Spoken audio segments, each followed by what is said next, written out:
How do questions work? To a certain degree, that's going to be the question of part two of section two on the formal structure of questions and the question of being. Remember, at the end of section one, we'd seen Heidegger map out the various prejudices that he thought got in the way of us asking the question of being. And here in part two, in section two, he's going to try to explain how we can ask the question of being, which is going to involve exploring formally how questions work. Now, some of this to me, I'll be honest, has always felt a little bit gimmicky. Now, that's maybe a little bit unfair, but there's going to be sort of elements of how understanding works and some patterns in thinking that pertain to what the discipline of phenomenology that Heidegger is coming out of, that, to be perfectly honest, are going to be better developed elsewhere in the book. And so a lot of the sort of the formal nitty-gritty stuff I'll get into more like in chapter 5 of Division 1 and some other places where this is going to show up again.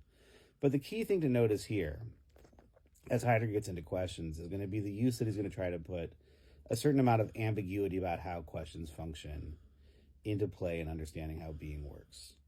Now, to understand what I mean by that, it's maybe useful to sort of have a slight, and I promise it'll be a very slight digression into right-wing troll online debate tactics, which is a world that sadly I probably know a little bit too much about.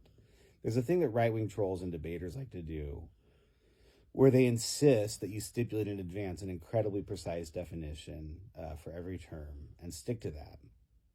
And if you're trying to win an argument or you're trying to score points or just annoy the hell out of someone, that can be a pretty good tactic. But if you actually want to understand how things work, it's not such a great idea. In actual fact, we don't just make arguments based on sort of stipulated definitions. We have ideas about how things work, and we want to figure that out. And so we use some arguments, but we also use explanations, clarifications. We have a basic sense of something, we propose a provisional definition, and we realize that it doesn't really match what we wanted it to, and so we revise that. Philosophy, in my opinion, isn't just arguments. It's thinking through and trying to understand the world in a certain way. Heidegger's going to talk about this here by saying that we have a vague or sort of an average or vague understanding of being in place all the time. Now, we're going to still have to explain what that means, and that's going to be some of the point of the next couple sections. But the point is, and this is going to be true not just the question of being, but of all questions. When you start to ask questions, you already have some sense of what you're asking about. You don't have it perfectly worked out, and so you go back and forth, and Heidegger will play with different variations on the German word fragen. I'm not going to get into the sort of nitty-gritty playing here, but he'll go back and forth here and sort of point out that you're sort of engaged in not like what we would call in arguments a vicious circle, where you're circular reasoning, but a productive, what we'll later call a hermeneutical circle.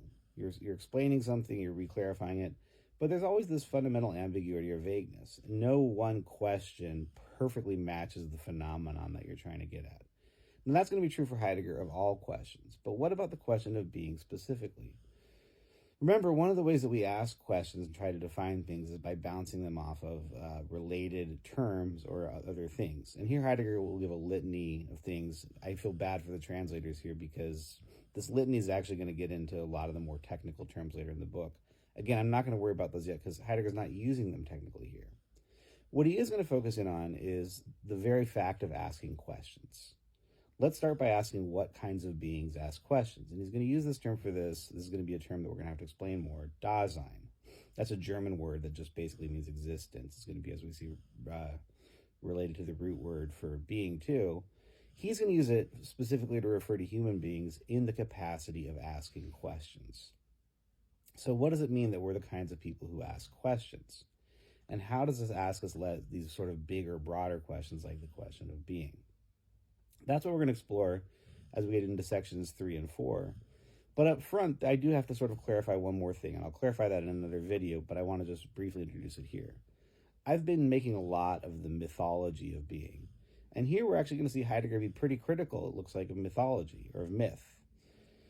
Once again, Heidegger is going to quote a bit in Plato, and he's going to say, look, when we're talking about being, we can't just be telling a story. And the word there is exactly this word muthos, or muthon in this case. We can't just be narrating or trying to tell a story about where being comes from. We have to be doing something different than that. So what is that difference? And how does it relate to this idea of myth? And how does it get us once more back to the Gigantomachy? I'll explore that briefly in the next video.